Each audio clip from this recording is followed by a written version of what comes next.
recent years, as we have been actively engaging in war, things the government used to do is now being done by private companies. Food, laundry, and housing were services provided within the military. Now we're in Iraq, you still need a lot of support mechanisms, and there's just not enough military infrastructure to do this. Private contractors come in and they fill the gap. Well, I saw contractors in Iraq doing anywhere from helping fix tanks, helicopter mechanics, pretty much any job that's in the military, there's a civilian contractor right there. There are over 100,000 private contractors working in Iraq, Kuwait, and the surrounding area. This war has been privatized to a greater extent than any other war in history. They're part of a multi-billion-dollar industry fueled by your tax dollars, an industry very much in need by the U.S. military. 40 cents out of every dollar Congress controls now goes to contractors. There's more than 20,000 private military on the ground. The second largest armed force in Iraq are private security. They outscale the Brits or any other nation. Blackwater is one of the largest and most conspicuous security firms in Iraq, with about 300 employees there. Blackwater is staffed largely by retired U.S. military, including former members of the Special Forces. Scotty was told that he would be doing security for Paul Bremer, the ambassador, that he would just go everywhere Paul Bremer went, and there would be usually like 3 8-hour shifts. And that was fine with Scotty, because he didn't go over there to hurt anyone. He was there to protect people. Watch out now. I don't want you to get underneath me when I'm climbing. You might get hurt. Hey, Kelsey. He just had an incredible way with sports. Even as a small child, he was the best swimmer on the swim team. He was amazing. First time he ran away from home, I think he was 6 months old, and somehow he'd gotten the front door open and he was in his walker. And I'm getting ready for work, and he's hauling tail down this hill, heading for the playground. And it just totally stunned me. And he was like that for the rest of his life. He was always running. Scotty went into the Navy on his 17th birthday. He loved being a SEAL. Oh, what's this falling down? As far as Scotty going to Iraq, he chose Blackwater because they had a 2-month contract. And Scotty wasn't going to have to be away from his kids very long. He needed to make some money.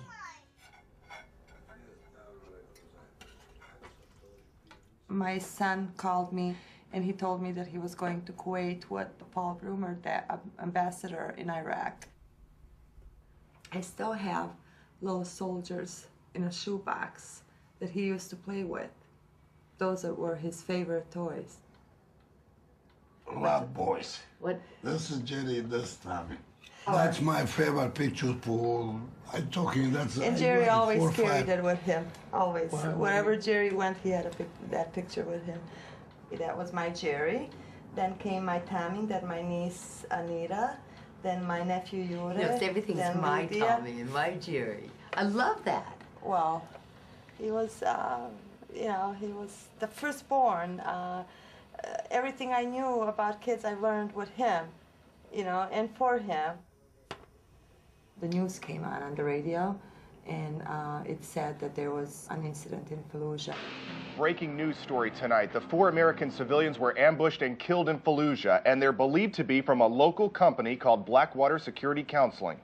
There are 4 families in this world today that are going to get knocks on the doors, and you don't want to be on either side of that door when that happens, either hearing the news or delivering the news. Reality didn't check in. I didn't want to believe it. I still don't want to believe it, but the fact is he's not walking the earth. I need to pray for his soul. I miss him. I was so angry. I was so unbelievably angry, and I didn't even know what had happened. But I was just angry that my son had died. The people that did this horrible thing, these Iraqi insurgents, or maybe they were just kids on the street, They were taught hatred for anyone that didn't represent what they had been taught to believe in. And I found it so hard to hate them. But when I found out what Blackwater did, that's when I started really feeling real. I don't know how to say it. The vehicles should have been armored, and they also should have had saws, which are heavy belt-fed machine guns, in each vehicle, which they didn't have. There were supposed to be 3 individuals in each car. They pulled off 2 guys to do, from what I was told, clerical work. So they sent them out short 2 men. Their contracts list that they were to know where they're going, and they were to know people that they're working with. And have been there before. And have been there before. So they... If they had had an armored vehicle, if they had had the rear gunman, he was the one that was going to protect them. My son is not walking the earth because people that he trusted and worked for did not care about him. It was the mighty dollar. That's all that they cared about. They knowingly skimped on the mission. They cut corners left and right. Shame for country, shame for Blackwater, shame for rule Blackwater. What happened to them while they were with this company, not the American military, this company, had responsibilities that they didn't live up to. And our family members died because of that.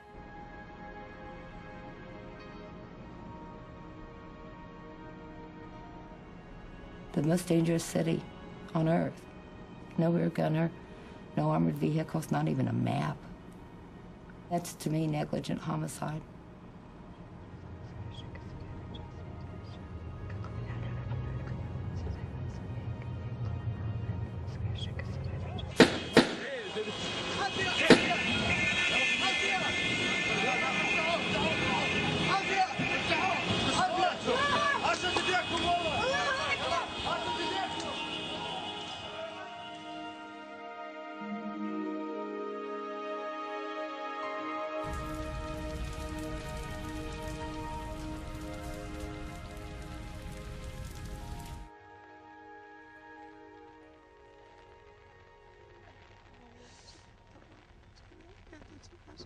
They were just numbers for them. Just people who they can bill for.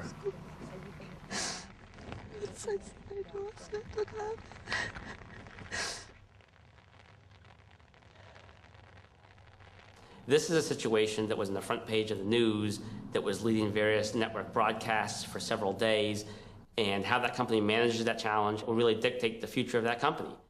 The first focus has to be for any company that finds itself in the type of crisis that Blackwater found itself in is, what do we need to do to preserve the financial business future of this company? This is a company whose success, economic success, is completely contingent upon funding from the U.S. government. Within the first 24 hours, Blackwater hired a DC lobbying firm called Alexander Strategies Group. ASG is one of those small handful of firms in 2004 that was part of the Republican conservative club. Blackwater itself, in particular its CEO and founder, Eric Prince, has long-standing ties to the conservative movement, particularly on the Christian Coalition side, had been very generous with his campaign contributions over the years. He and his family contributed over $2 million to Republican candidates and the Republican Party. Hey guys, I really don't want to talk to you, okay? Thank you. I want to ask you some questions about your men in Fallujah. What happened there, sir? Fallujah happens the last day of March. Within 24 or 48 hours after that, they're literally on the Hill meeting with some of the most powerful members of Congress who really were going to dictate what was going to happen to this company in terms of its funding. They went to John Warner, who was the chair of the Armed Services Committee on the Senate side. They went to Duncan Hunter, who is a congressman from San Diego, who is the chair of the Armed Services Committee on the House side. They met with Rick Santorum, who is chair of the Republican Senate Conference Committee, which is a very, very powerful post. Contractors are among those who have been taken hostage. They've also suffered terribly, injuries and loss of life, the most horrific of which occurred on April 13th of this year, Madam President, when the bodies of 4 contractors were burned, mutilated, and hung from a bridge in Iraq. Should we step up and try and do something about that problem? We will have to have very vigorous opposition to this amendment as it is presently drawn. The Blackwater strategy worked very, very well. They went to Washington, they stopped any investigations from taking place, and at the end of the day, as a result of their action, they were able to protect their business. They went out and they retained former high-ranking government officials. Cofer Black, who was a high-ranking official at the Central Intelligence Agency. Joseph Schmidt, who is the Inspector General at the Pentagon. And undoubtedly, when you go out and you retain high-ranking officials like that, they certainly are helpful in attracting new business, pursuing new business, and getting new contracts. Within a year after the Fallujah incident, they had received over $200 million in new government contracts. People in Washington who leave government and go to work in lucrative jobs or defense industry, they have connections. They have influence.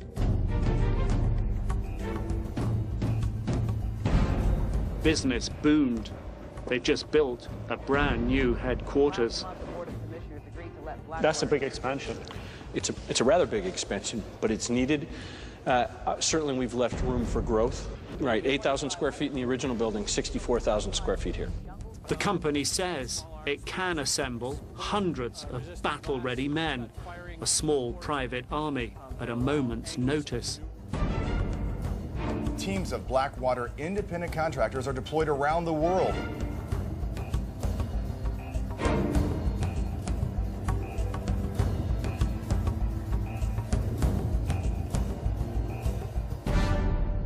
Instead of mourning my son's death and the other 3 men, they go and they profiteer off of it.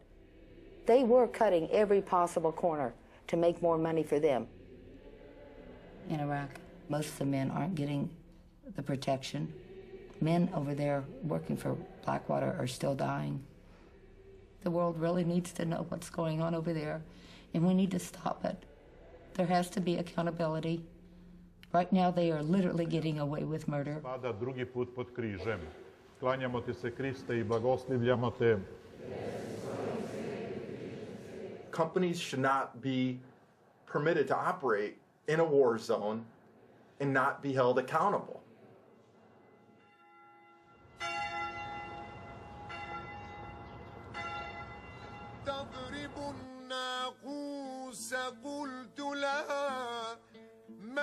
من علم الخوض ضربا بالنواقيس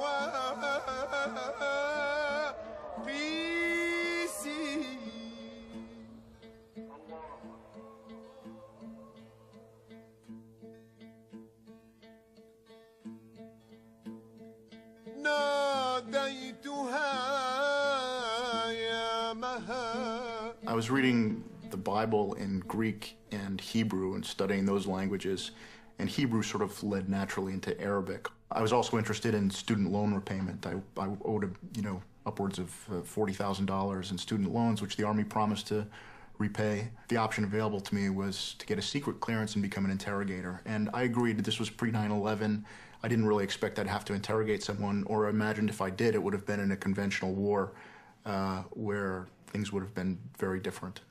I found out in April of 2003 by a phone call. He said, well, the good news is, congratulations, you've been selected for promotion to Brigadier General. I said, well, that's good news. What could possibly be the bad news? And he said, well, the bad news is your unit, you'll be commanding, assisting the prisons experts with the restoration of prisons for all of Iraq.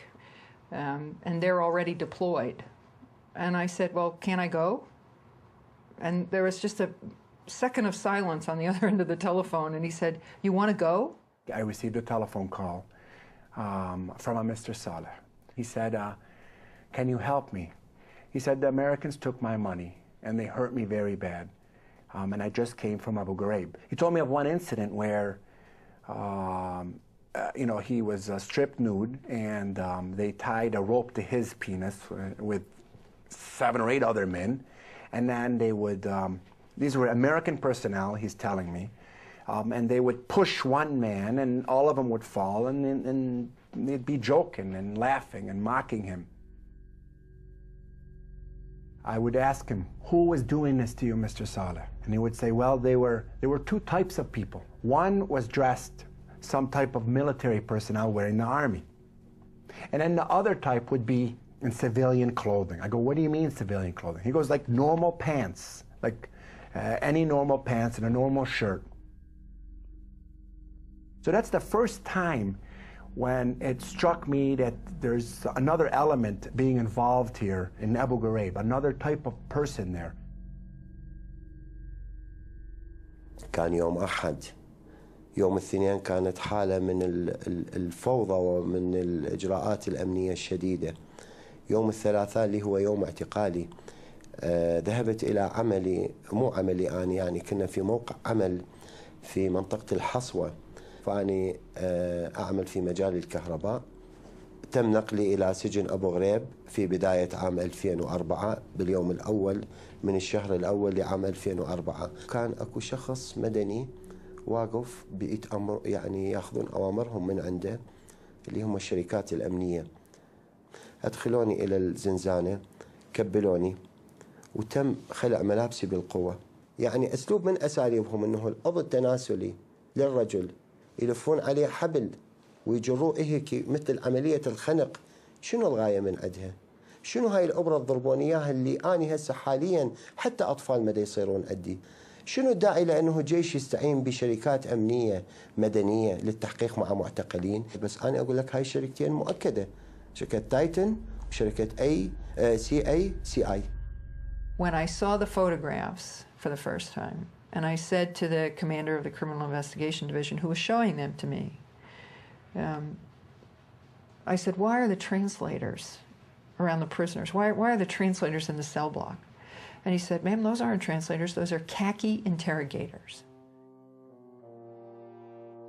Khaki was hired by the Department of Interior out of a little town in Arizona called Sierra Vista, and they were hired to do database work.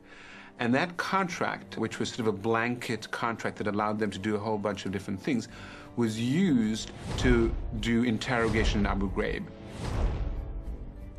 So what ostensibly was a contract to do clerical work or IT work turned out to be getting information not from a computer but from human beings in a notorious prison in Iraq.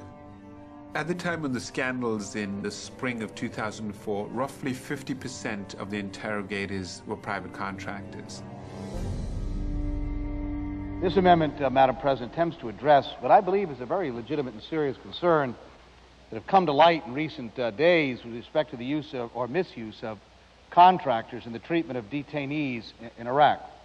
Quite simply, Madam President, this amendment would prohibit the use of contractors in interrogations of prisoners and in offensive military operations. It just seems to me abundantly clear that we cannot hire private contractors to perform a function as inherently governmental, inherently sensitive, indeed inherently explosive, and for which there must be accountability, as is the interrogation of prisoners.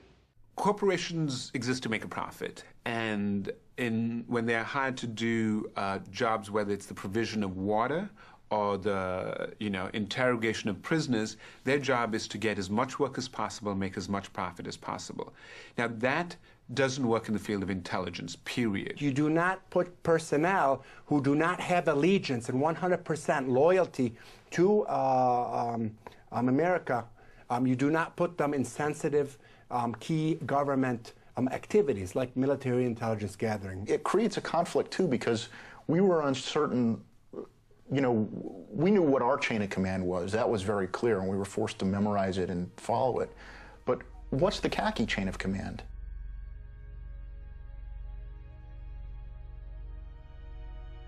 بفضل هاي الشركات السجون أصبحت معسكرات للتدريب على العنف. وفوجئت بالاعتقال، وبالفعل بعد يومين نقلت إلى سجن أبو غريب، ورفع الكيس من رأسي ووجدت نفسي أمام مجموعة عسكر مجندين يعني من دول المحققين عرفنا فيما بعد، مجموعة حوالي 8 أو 10 ويولون علي يضعون البندقية بأماكن حساسة بالجسم، وبالإضافة إلى الضرب، وكنت أسمع فيه استغاثات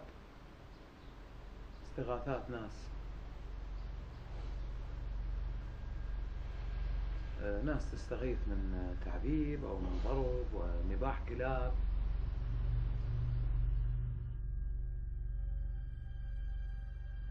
There was a wink and a nod approach. We have these rules, you're going to follow them, but we're not going to spend that much time making sure that you're going to follow them. And if I don't know about what's going on, then I can, have plausible deniability. The contractor is safely in an office in the United States somewhere, so no direct supervision. And to just simply say, well, I guess they got out of control, I don't know where they were taking their instructions from, it seems to excuse all of them. I have reproduced an excerpt from the job posting as it was reprinted in the Washington Post on May 10th on the poster here behind me. And let me read it for you. It says, under minimal supervision, will assist, and goes on. Key words, under minimal supervision. In 2003, the Pentagon essentially panicked, and a very desperate Secretary of Defense did whatever he had to do very, very quickly to try to get more intelligence. If that meant running out and hiring a bunch of contractors who didn't know what they were doing and putting them wrongly into the chain of command of military intelligence, that's what they did. They were desperate.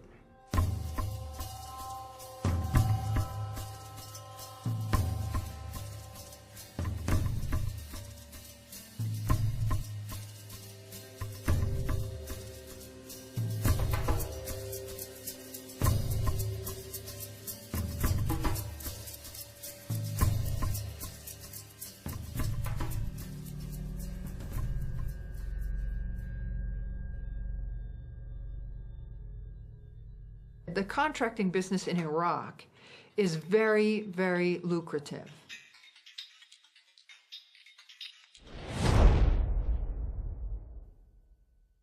There was so much money being given away over there to contractors. I mean, there were jobs that didn't even need to be there. We'd go into the tent to use our internet, and the woman who would put my name down to assign me to a computer would be a civilian contractor who was making 6 figures to be over there. Why is she there? Why are we paying this woman to do this? They threw so much money at these people they can't refuse. I mean, if you're a mechanic, you're making like 20 or 30,000. Someone offers you 100,000 a year tax-free to go to Iraq, and that's hard. I think that's really hard to refuse. They would very often sit down with soldiers, particularly from Reserve or National Guard, and say, hey man, what are you making, $3,000 a month over here? I make that in a week. You would talk about how, in 8 more months, I'm going to be out of here and I'm going to be making 140 grand. It certainly affected retention, because I don't know why any military person would re-enlist to do the same job when they could get out of the military and make 6 times the money and do the same job. There was a little phrase that we threw around, food for freedom, that if you wanted to get paid more, you should start eating more so that you'd get booted out for being overweight. And it's an honorable discharge, and it would boost your pay, your net worth by about 5 times if you were to do such a thing. And it worked.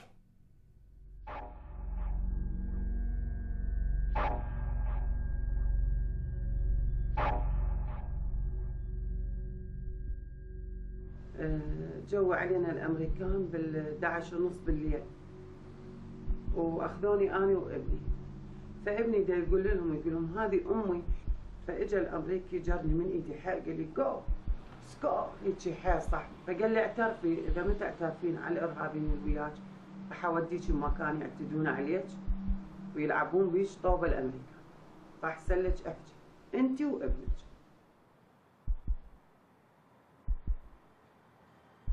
I was getting really angry. I mean, especially because I knew that a lot of these prisoners that I saw with these injuries from abuse and torture really hadn't done anything. They weren't part of the insurgency. They were just picked up for no reason at all. We were interrogating taxi drivers and like pizza delivery guys. It was just, we called him Average Ahmed. Using methods such as torture and also using people who are not qualified to do this job has resulted in bad information and therefore problems for national security and for the soldiers, because you're getting information that's no good. In a lot of areas where you start noticing a lot of, a lot of hostility against American soldiers, it's not because the soldiers are doing a lot of wrong things. It's because sometimes maybe the communication that has been transmitted to them has been transmitted to them wrongly, unprofessionally, and serving someone else's interest. These are Titan linguists. They were hired by Titan. Titan has long-standing contracts providing critical information technology and support services for some of our nation's most valuable defense assets. Under a contract with the U.S. Army's Intelligence and Security Command, Titan has over 4,000 linguists that provide invaluable mission-critical services. Titan is the company that provides the linguists and continues to provide the linguists throughout Iraq. They're the biggest provider in this business. They were so desperate to get people to fill these positions as translators that they were just hiring anybody that approached somebody and obviously had command of the English language in addition to the Arabic language or Farsi or whatever it may have been. There was people who maybe spoke the language, but it was broken, but could not read it or write it. And I'm talking about English here.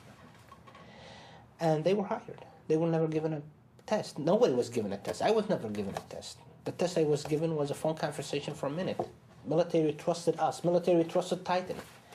Titan came and said, here's a linguist that we have hired, we have trained, tested, we put our trust in, he passed his security clearance, or he got some kind of a clearance. You should trust him in everything he does, everything he say. I did work closely with Titan all year long while I was in Iraq. And I can say that a lot of the translators weren't trained at all. I don't know what kind of training they received, but they were terrible at it. There was no managers, there was no supervision, there was no training, there was no follow-up. There was whatsoever a system of evaluation of what linguists are doing or what they're doing, even a system of if these linguists really translating or doing, or really are they translating or giving their opinions. Titan made the big bucks and hired the most incompetent people most of the time, did not follow up with them, did not really know what they were doing. Probably as a result, a lot of people got hurt, a lot of people got killed, American lives got lost because someone wants to make money and wants to have a fat check in his pocket.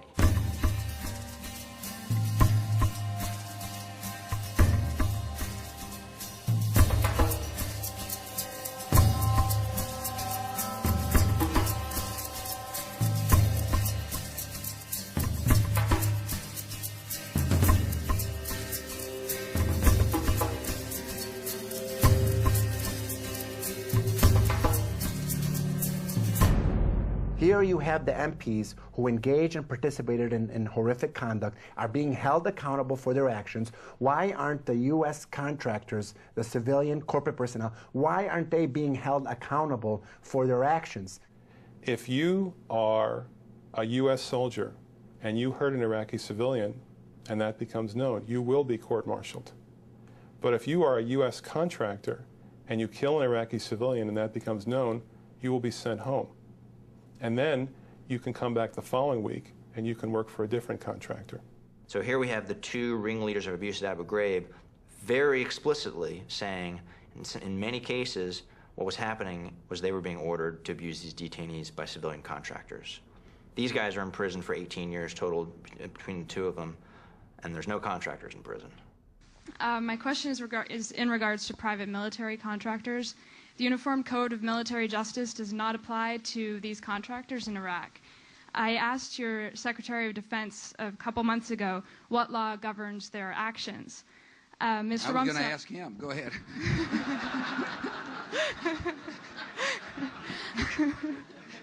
Help. Well, I pick up the phone and say, Mr. Secretary, I got an interesting question. This is what delegation, I don't mean to be dodging the question, although it's kind of convenient in this case, but never. I really will. I'm going to call the secretary and say, you brought up a very valid question, and what are we doing about it? That's how I work. Thanks. Yes, ma'am. Are any of these allegations being investigated? My recollection is, and I think it's okay to say this, is that the investigations are ongoing. Yes, sir. And that time will tell. Somehow these contractors have leveraged power in Washington, and the government feels like they want to protect these people. They want to protect the security of these contracts, and they want to protect them from prosecution. Most of the managers and most of the people we dealt with working for Titan were ex-military officers, high-ranking officers. All major military contractors have a board of directors and a senior management that is composed of senior retired military personnel. And this allows them to be able to go get contracts.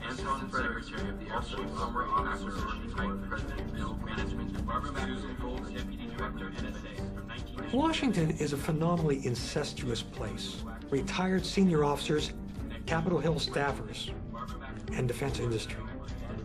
You know, the usual suspects come back again and again.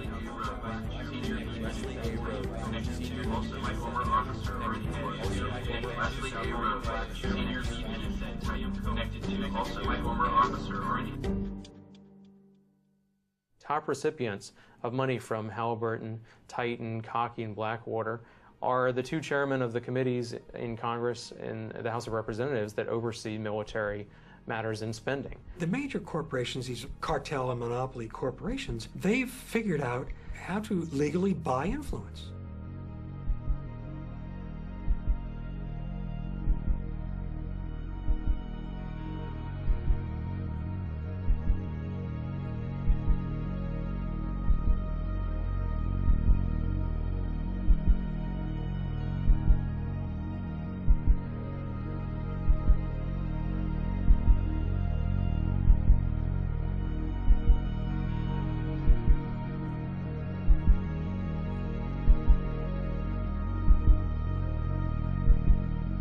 I would echo the words of Pope John Paul II. Profit by itself is not a sufficient motivation for business endeavors. You're operating in the realm of greed. You're not operating in the realm of morality.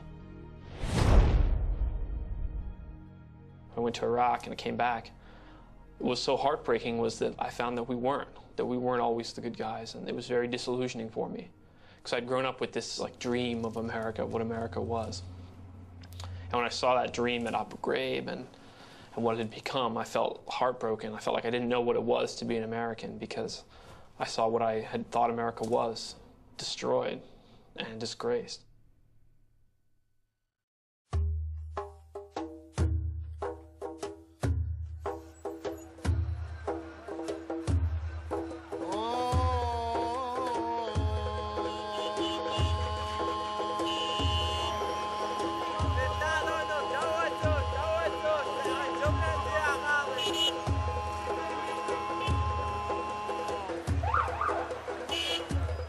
When they went into Iraq, a subsidiary of Halliburton, which is KBR, Kellogg Brown and Root, was on the scene immediately.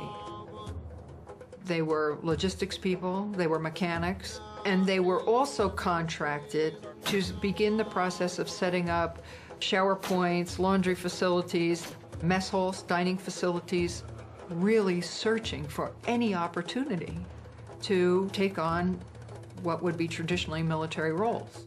When you use these contractors, you gain a lot of efficiencies, you gain a lot of expertise and specializations. It was devastating because they took over my job. I ended up doing nothing. We had to train these KBR contractors how to fix these radios. We had to walk them through all the basic steps. But when I could be actively becoming a better soldier and becoming more proficient in my job, instead I'm going to sit up on guard duty to wait around while KBR contractors are doing the job that I had to train them to do. Across the board, people lost their jobs. Quartermaster companies, mechanic, any logistics soldiers were involved with, their jobs were outsourced to KBR. If you don't know KBR, you'd have never been to Iraq, because KBR is everywhere in Iraq. You have hundreds, if not thousands, of these trucks driving north and south on these roads every day, bringing supplies to other military bases. Most of the people who were driving for Kellogg Brown and Root were foreign workers. They were from Pakistan and Nepal, India. Sometimes there would be Americans driving the trucks, U.S. civilians.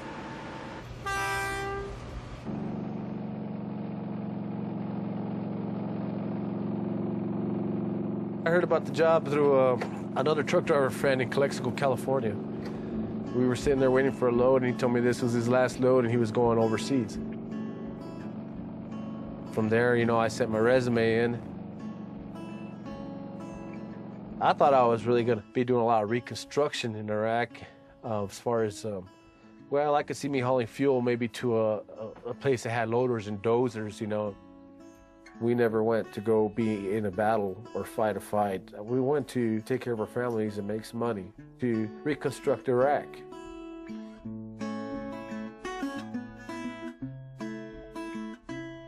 Tony and I met in '79 at a Halloween party. It was kind of a blind meeting, and we're married less than a year later. His brother was in the Navy, and so he always wished that he had done something like that, that he's just a good old boy. He thought it was such a great cause to go and help rebuild, and got a job with Halliburton, and he was going to go drive a truck in Iraq. Within a month, he was there.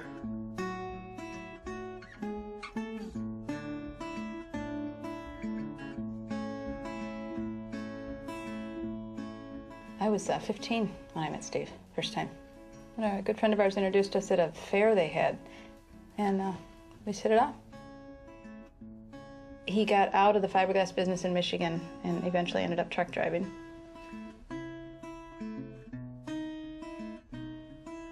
Steve decided to go over there to get us financially set for not only retirement, but to, you know, help 3 kids go through college. He would take on anything if he thought that it would benefit his family. He wasn't military. He was non-combatant. He was a driver. He went over there to help rebuild Iraq. And that's what he wanted to do.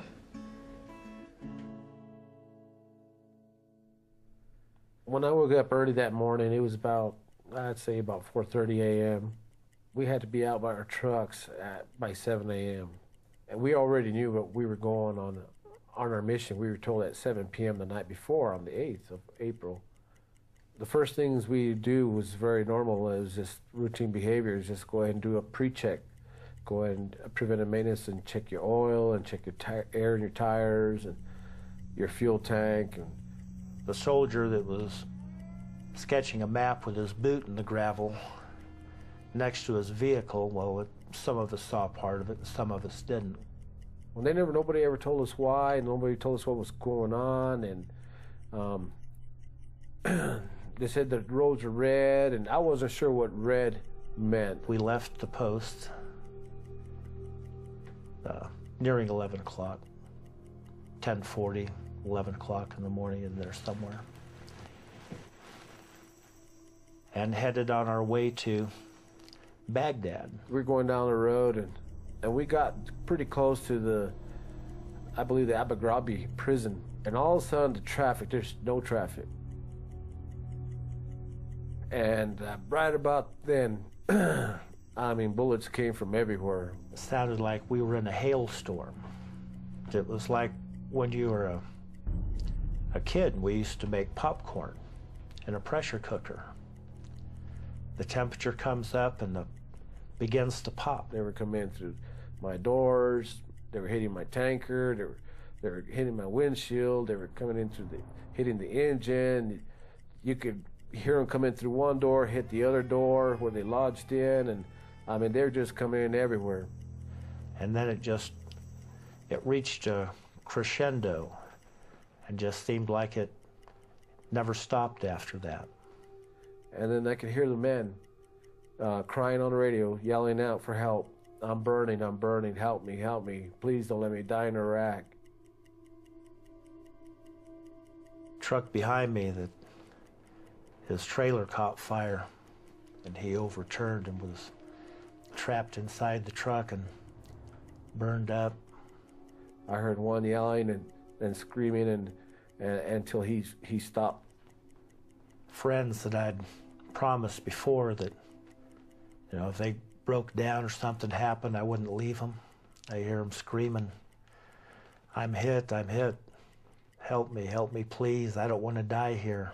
I was completely saturated with blood, you know, and my pants were soaked with blood, my shirt was soaked with blood. It was just absolutely just sheer terror. Just absolutely, positively horrifying. And I still feel, I still have that shaky sort of thing in me. It's like sitting here right now, it's like I'm still there.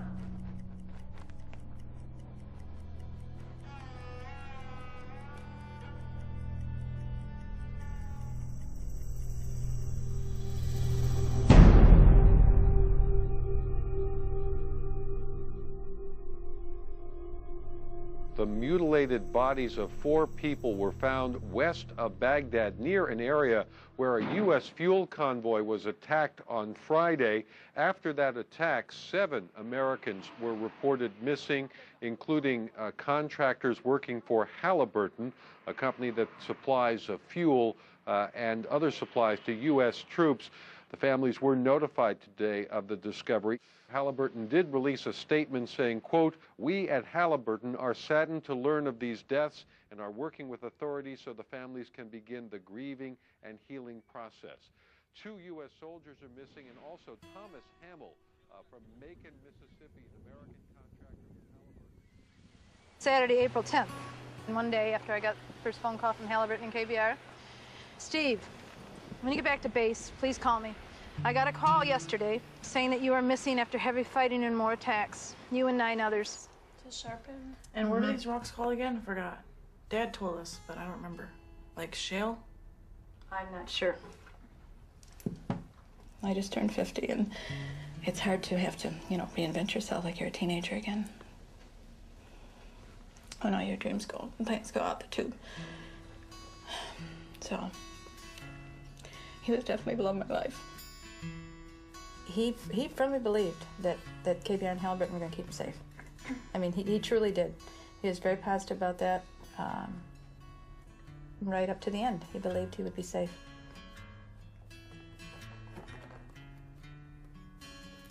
He wasn't much of a writer, that's for sure. His journal's empty.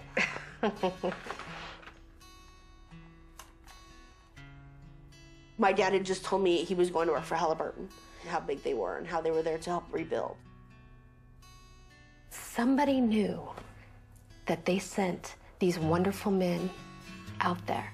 How can they do that? These men went to do the right thing.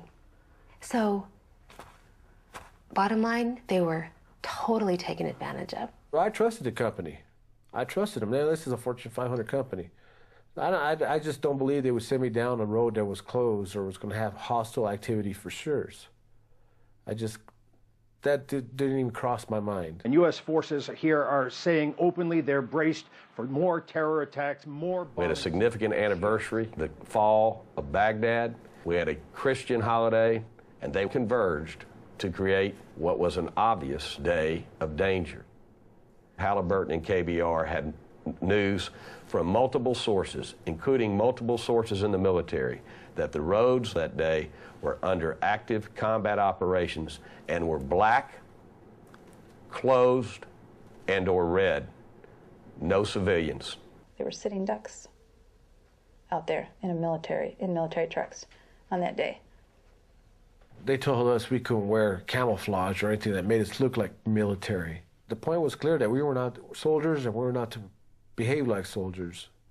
He couldn't even wear a camouflage shirt on base, let alone driving a military fuel truck out in, the desert where there was a war around him.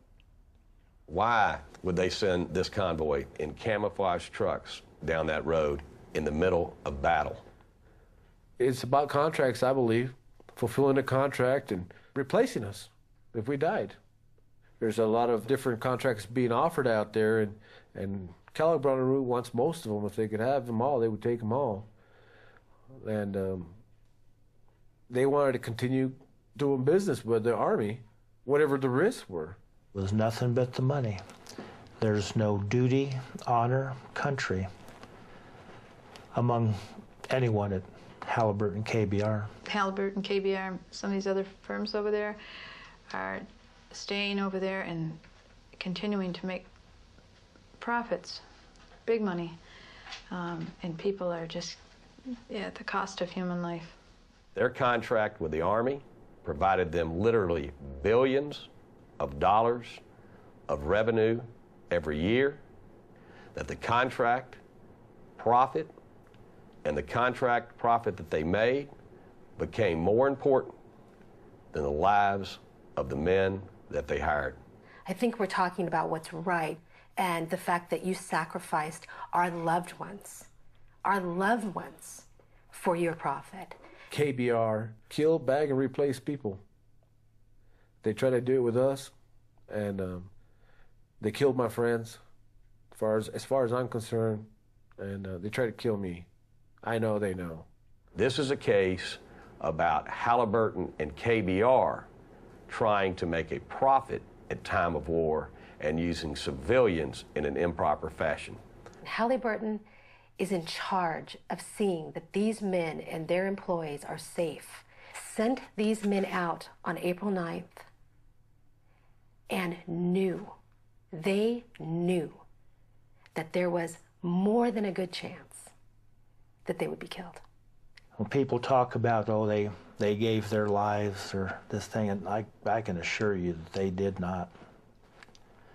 They were stolen from them. They were screaming and didn't want to go. And there wasn't anything great or glorious about the whole obscene ordeal. They didn't die, they didn't pass away, they were murdered. KBR got billions of dollars worth of contracts in Iraq without a bidding. Halliburton got the government contract without competitive bidding. In the case of Halliburton, most of the contracts they've received have been sole source contracts, which means they're either given the contract, it's just offered to them, or they're the only people that bid on it. A lot of federal officials will defend this, saying that this is the only company that could do the work. Conservatives especially, who favor a free market system, should be outraged about the degenerate state of the lack of competition in defense industry. Bunentine Greenhouse, a top contracting officer at the Army Corps of Engineers, alleges favoritism and rule-breaking. I walked into a process that was corrupt, that was geared toward preferential treatment to KBR. KBR was pre-selected. The duration of the contract was predetermined. Most blatant abuse that I had experienced in my contracting career. The American way is competition, and I cannot sufficiently stress that in defense industry, when it comes to the big programs, there is not competition. It's monopoly and cartel behavior. It is corrupt, it is corrupting, it is corrosive to our national defense. When we showed up, there's nothing there. Our customer is a private coming off patrol who wants midnight chow, and we're there for him. We're doing stuff that you'll never read about in the papers. Everyone had to make a big adjustment over there. I helped with that. We got 80,000 troops out of the sand in 3 months. It was awesome. I'm Ian Dolan. Angela Stevens. Kirk Hansen. My name is Jay Patterson, and I'm proud to work for Halliburton. My name's Ben Carter, and within the first week of being in Iraq, I knew that that wasn't going to be the company that I wanted to be with. Halliburton was hired to provide clean, safe cooking, cleaning, shower water for the military. One of Halliburton's employees saw something wiggling in the water in his toilet bowl. So I went and tested the water in our water storage tanks. There was no chlorine in them, none. The water we showered in every single day was extremely contaminated. And when I talk about contaminated water, I'm saying malaria, typhus, giardia, cryptosporidium. I mean, the list is really, really long. Halliburton is accused by its own employees of exposing troops to contaminated water in Iraq. When I tried to notify the troops that they may be exposed to a serious health risk, I was told that the military was none of my concern. They were only concerned with making their profit and didn't care how it may affect the troops. Of the 67 water treatment plants that Halliburton run, 63 of them weren't providing safe water. And the Marines are showering in it every single day.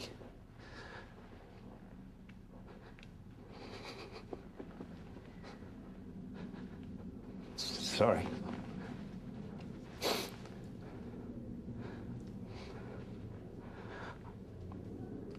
I was there to help them. There's a lot of soldiers over there.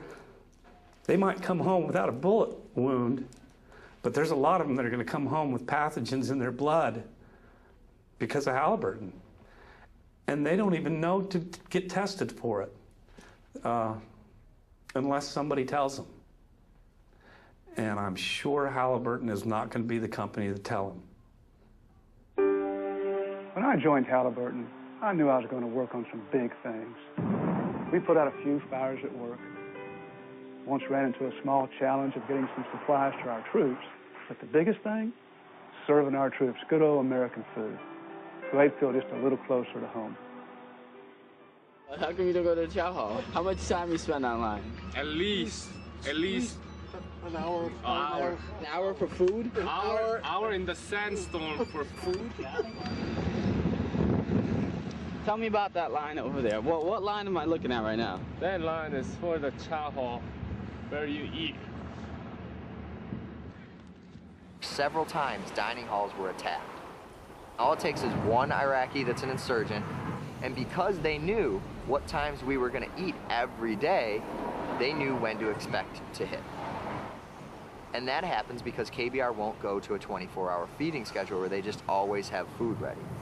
They won't do it because it saves them money. Because they get paid by how many soldiers they feed, not by how many soldiers they save. Feeding the troops. The Pentagon has found some serious problems with Halliburton's work on that contract as well.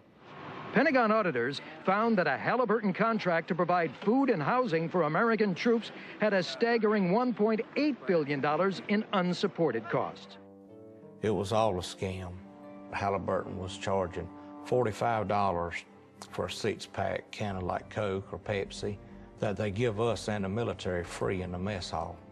Now, these sodas were made right there in the desert. It's not as if they were brought over from the United States. These sodas were made with Arabic wraps, you know, Coca-Cola, Pepsi-Cola, whatever, right there in the desert. So it's not as if they had an exorbitant transportation rate. They had the little mobile units that we had to put our clothes in, like a net duffel bag. Halliburton charged the government $100 for every bag of clothes they washed. Whenever we got our laundry back, it felt worse than when we turned it in. Everything was still grimy.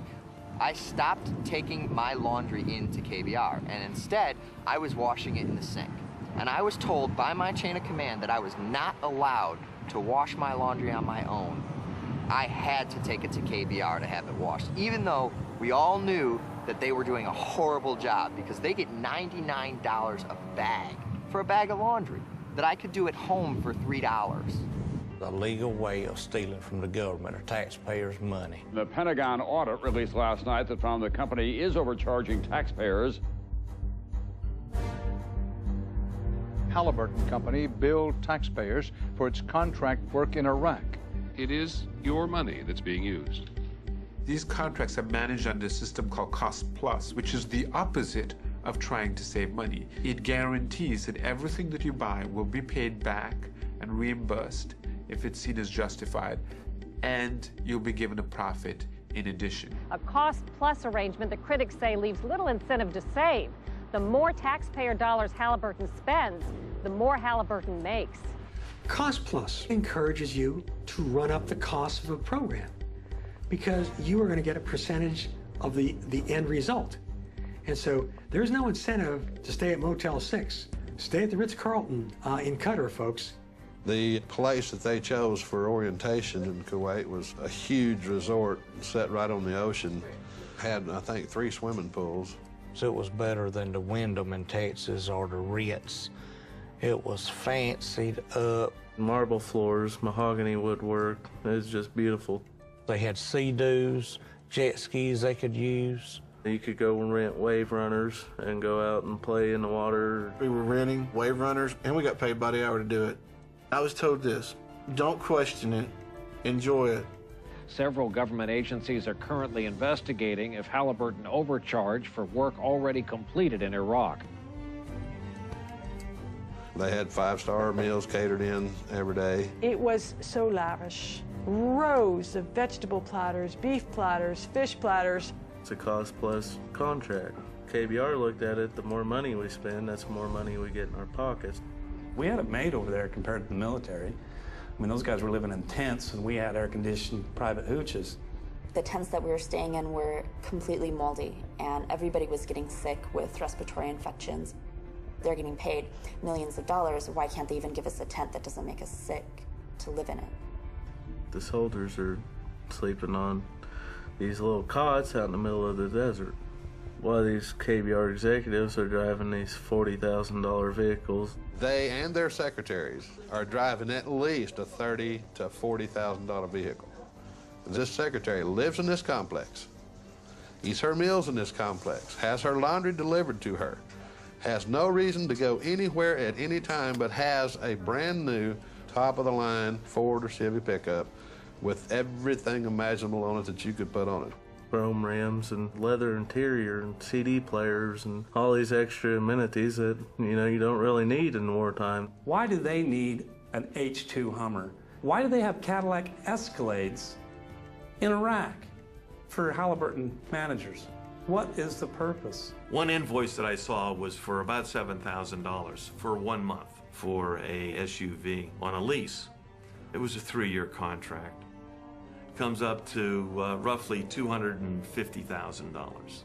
A vehicle that you and I could purchase at the local dealership for probably top of the line $45,000. And the taxpayer paid $250,000 and never did own the vehicle.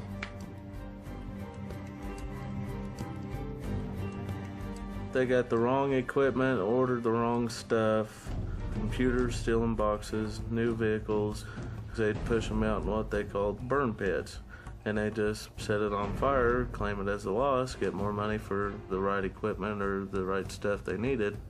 Why would you need to order somebody else's wrong equipment just because somebody pays you to do it, and you burn it and destroy it? You got brand new trucks over there, and there's not even oil filters. So when the motor blows, what do? Buy a new truck and build the government. $75,000 truck. They wouldn't even have a spare tire to fit it. And we had to blow it up. And they didn't care Halliburton did because the government's paying for it. We knew that every day that a vehicle broke down, we would have to destroy it.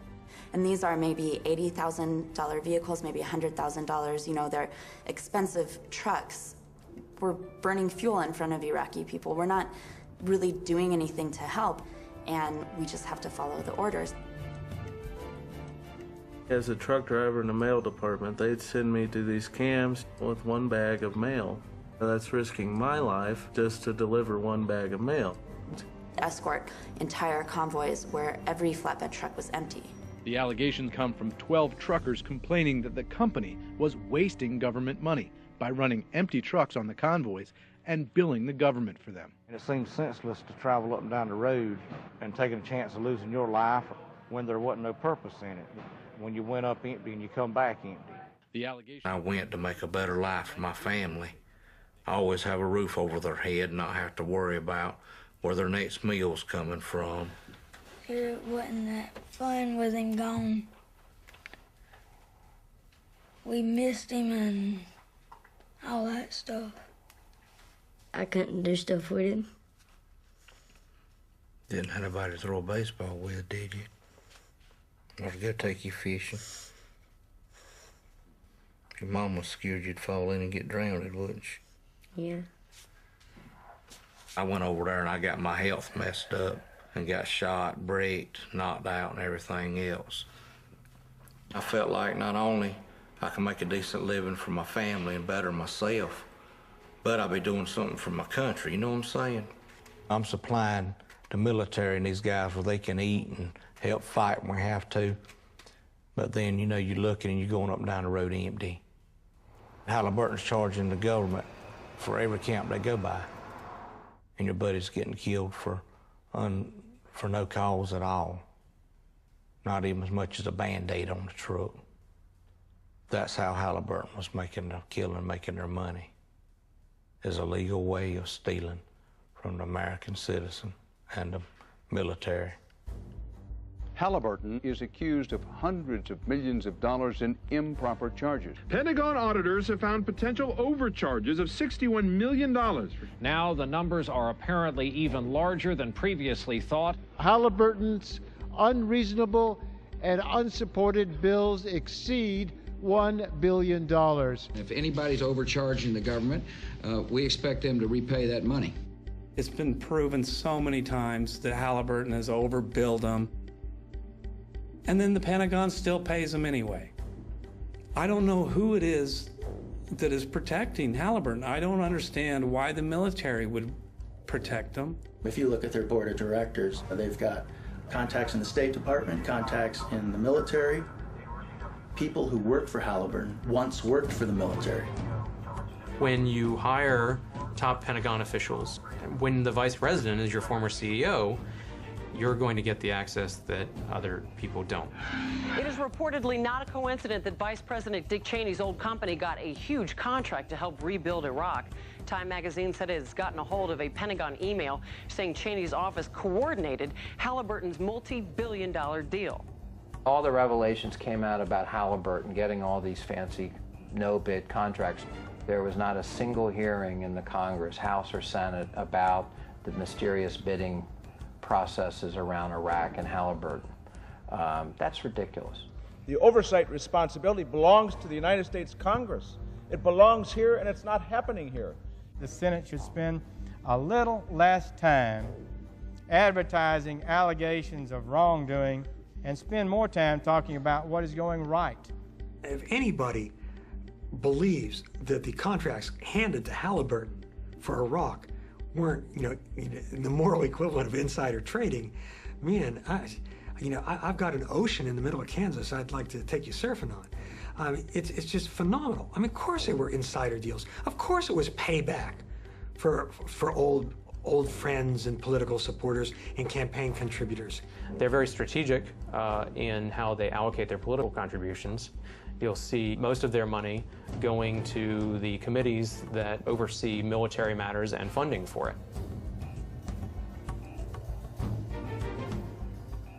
When you pay influence money in the form of campaign contributions, it means people look the other way. The U.S. Army announced today it signed a new contract with a unit of the huge contracting firm Halliburton. The military fights for the guy next to you or the guy in the next foxhole who you've trained with, slept with, ate with, spent all your time living with and working with. From the corporate side, it's a question of where's the next contract coming from? Halliburton's stock has quadrupled in value since the war began, and taxpayers are being ripped off. The people in charge say we want to give to contractors because they can do it cheaper. Well, lo and behold, the evidence is now coming in and it isn't cheaper, and we're not actually getting what we're paying for.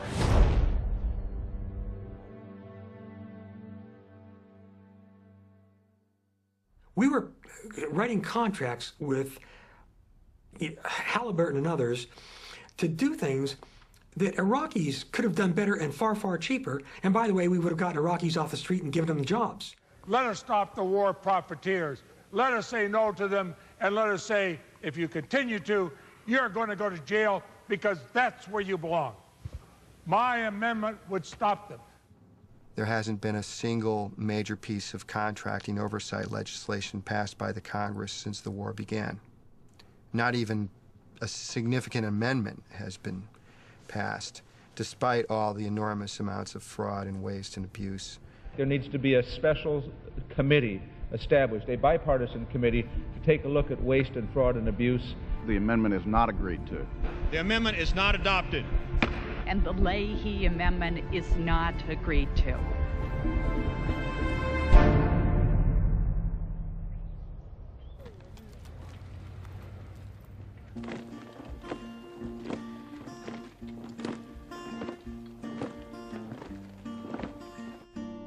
If I had the heads of Khaki, of Titan, of KBR, let's say, what would Thomas Jefferson have to say if he saw the level of profit that had been included in war fighting? What would Benjamin Franklin say? The government of the people, by the people, and for the people is really of, by, and for the companies that are getting the contracts. And that is not the American people.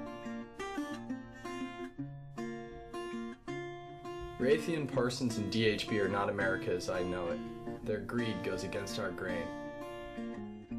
We have more and more money that are going out to these companies and less people watching the federal piggy bank.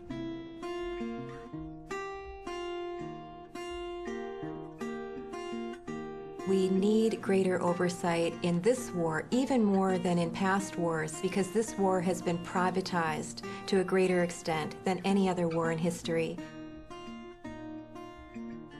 I voted for some of these people, okay? Let's see what happens. Let's see if anybody gets in trouble for this.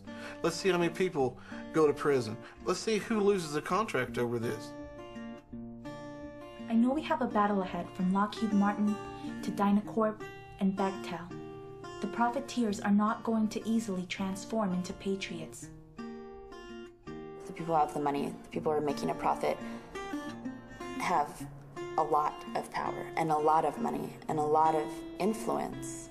And so I think it will really take something big, a big movement here in the United States. You know, I love my country. I'd stand behind it. I'm concerned now in a way probably that I've never been concerned before because I don't like what I'm seeing. America's become a powder keg, I think, and it's just waiting for match. This Iraqi movement, how are you going to win the hearts and minds of these people if they see you cheating your own people, if all this stuff is just for the money? Before we can point the finger at anybody else, we need to get the cinder out of our own eye, and we need to clean house a little bit.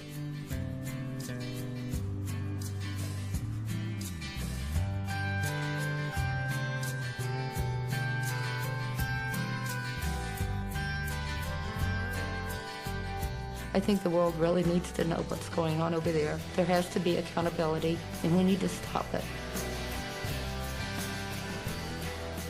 I'm a patriot. I love our country, and I want our country to survive. And the survival of our country depends on us taking it back.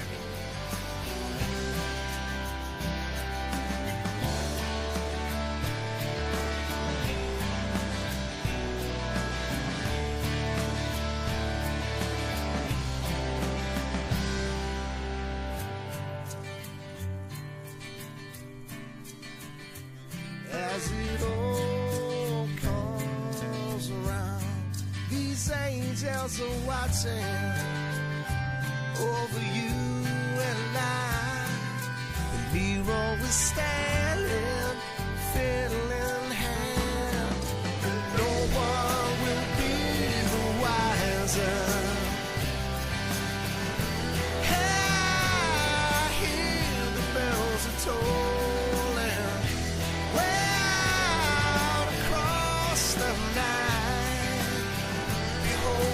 Twisted lines are drawn in the sand, and not in stone.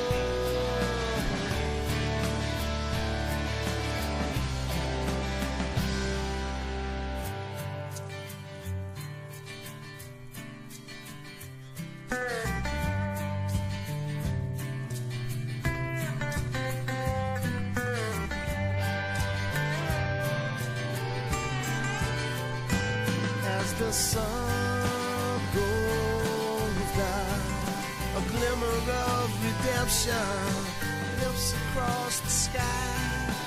Heed not these merchants and thieves who would deceive, for this mountain will crumble into the sea.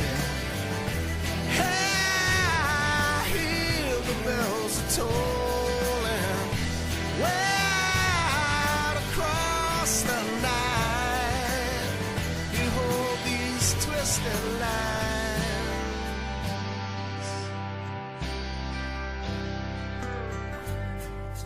drawn in the sand,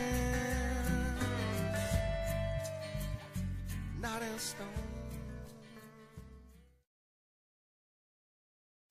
Hi, could I have Tony Frederickson's office? I was wondering if I could request an interview with Eric Prince. Recording.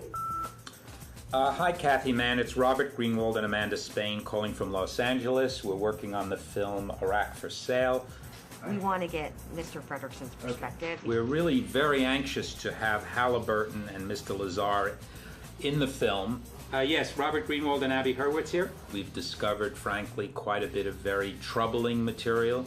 I thought letting people know that we found something critical would be fairer than just kind of trying to sucker punch them about Halliburton KBR's role in the war and the war profiteering. We'll put the whole transcript from the interview up on our website. Hi, Angela. How are you? This is Abby Hurwitz. I left a message with Lindsay Taylor last Friday requesting an interview with Eric Prince, and I was wondering tomorrow. We really want to give you an opportunity to be heard. I know that it's been quite a bit of time and you have not responded. I was wondering if there was anyone in your organization that would like to be interviewed to represent your company. Can I get your email address? Okay. Can you please put me through to her? Oh, I thought she was going to be in all day. Remember, early morning, late tonight?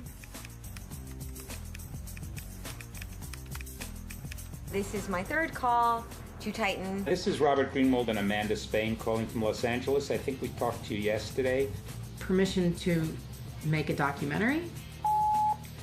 Yes, Jody Brown, it's Robert Greenwald and Amanda Spain calling again. It's Wednesday, July 26th. We've been emailed 5 or 6 times.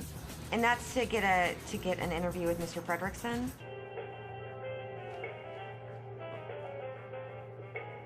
I put in a request to have an interview with Eric Prince.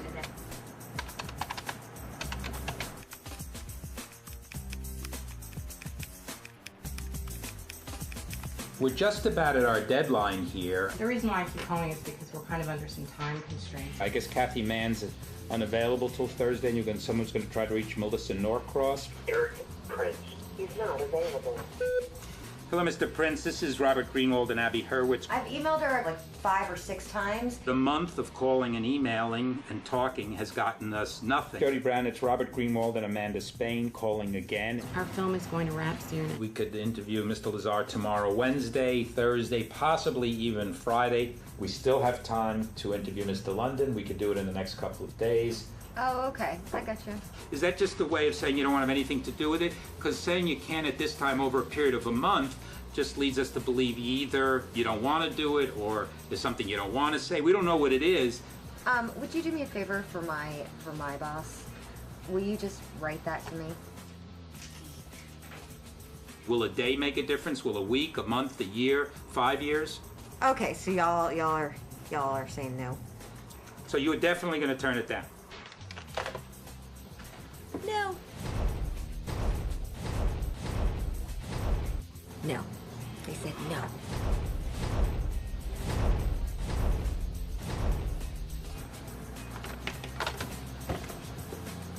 That's it.